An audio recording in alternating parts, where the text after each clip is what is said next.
नितेश तिवारी की रामायणम 1600 करोड़ में बन रही है और इसके वीएफएक्स पर भी करोड़ों रुपए लगाए गए हैं, पर रामानंद सागर ने 38 साल पहले ऐसी तरकीबें लगाकर जुगाड़ से 7 करोड़ में रामायण बना डाली थी कि सब हैरान रह गए।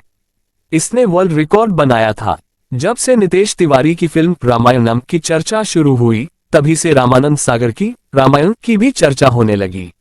रामानंद सागर की रामायण 38 साल पहले बनी थी और आज भी इसे फिल्म और टीवी की दुनिया में इस पौराणिक महाकाव्य पर बनी फिल्मों और शोज के लिए बेंचमार्क माना जाता है। भगवान राम, सीता और रावण की गाथा पर अब तक कई फिल्में और सीरियल बने, पर वो रामानंद सागर की रामायण को छू भी न सके। करोड़ों रुपए खर्च किए जाने के बावजूद वह रामायण के आसपास भी नहीं पहुंचे, जिसे रामानंद सागर ने करीब 4 दशक पहले जुगाड़ से शूट किया था। अब जब से नितेश तिवारी की फिल्म रामायणम का टीजर आया है, तो एक बार फिर रामानंद सागर की रामायण सुर्खियों में है। रामायणम के स्पेशल इफेक्ट्स और बीजीएम की खूब तारीफ हो रही है। 1600 करोड़ के मेगा बजट वाली इस फिल्म के वीएफएक्स और स्पेशल इफेक्ट्स 8 ऑस्कर जीत चुके नमित मल्होत्रा की कंपनी प्राइम फोकस लिमिटेड तैयार कर रही है, जो ड्यून, स्टार वॉर्स, इंसेप्शन और इंटरस्टेलर जैसी हॉलीवुड फिल्मों का वीएफएक्स तैयार कर चुकी है। लेकिन यहाँ हम आपको बता रहे हैं कि रामानंद सागर ने बिना किसी तकनीक और वीएफएक्स के कैसे रामायण बनाई थी। 80 के दशक में जिस वक्त सीजीआई और वीएफएक्स की तकनीक तक इतनी पहुंच नहीं थी, तब रामानंद सागर ने जुगाड़ से भारतीय टेलीविजन के इतिहास का सबसे सफल और रिकॉर्ड ब्रेकिंग सीरियल बनाया था। रामायण में 78 एपिसोड थे।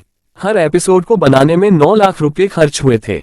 इस हिसाब से रामायण 7 करोड़ रुपए में बनकर तैयार हुई थी। इसे पहली बार दूरदर्शन पर साल 1987 में टेलीकास्ट किया गया था। वहीं रामायणम को 3 पार्ट्स में रिलीज किया जाएगा। इन तीनों पार्ट्स को बनाने में 1600 करोड़ रुपए का खर्च आएगा। फिल्म में जबरदस्त वीएफएक्स और स्पेशल इफेक्ट्स होंगे। इसके वीएफएक्स नमित मल्होत्रा की कंपनी डिजाइन कर रही है। नमित 8 बार ऑस्कर अवार्ड जीत चुके हैं। रामायण में रामानंद सागर ने युद्ध वाले सीन में तीर और अस्त्रों के टकराव और उससे पैदा होने वाले स्पेशल इफेक्ट्स के लिए जो ट्रिक अपनाई थी, वो हैरान कर देगी। रामानंद सागर के बेटे प्रेम सागर ने हमारे सहयोगी ई टाइम्स को बताया था कि जिस समय रामायण बन रहा था, एक नई मशीन सेक 2000 लॉन्च हुई थी। उसी की मदद से तीर कमान वाले स्पेशल इफेक्ट्स तैयार किए गए थे। तीरों के टकराने पर जो रोशनी निकलती, उसके लिए शीशे की मैटिंग और मैकेनिकल इफेक्ट का इस्तेमाल किया गया था। प्रेम सागर ने बताया था कि उस वक्त कोई स्पेशल कंप्यूटर नहीं थे जिनसे स्पेशल इफेक्ट्स तैयार किए जा सके। प्रेम सागर के मुताबिक रात में शूट करते वक्त बादल बनाने के लिए उन्होंने रुई का इस्तेमाल किया था। रुई को बादल की शेप देकर कैमरे पर चिपका दिया जाता और फिर शूट किया जाता। वहीं अगरबत्ती के धुएं से उन्होंने कोहरा बनाया था। रामायण में पहाड़ दिखाने के लिए छोटे छोटे मिनिएचर और कटआउट्स बनाए गए थे और फिर उन्हें कैमरे की मदद से विशाल रूप दिया गया। वहीं आजकल पहाड़, नदी, झरनों को बड़ी आसानी से वीएफएक्स, एआई और सीजीआई तकनीक से दिखाया जा सकता है। लंका दहन वाला सीन कैसे शूट किया गया था, जानते हैं। इस बारे में लक्ष्मण का किरदार निभाने वाले सुनील लहरी ने एक्स पर बताया था। सुनील ने वीडियो में बताया था कि लंका दहन वाले सीन के लिए 3 और 3.5 फुट के मॉडल बनाए गए थे। लंका का मिनिएचर बनाया गया था और फिर दहन शूट किया। वहीं हनुमान जी की पूंछ को बड़ा दिखाने के लिए भी जुगाड़ लगाया गया।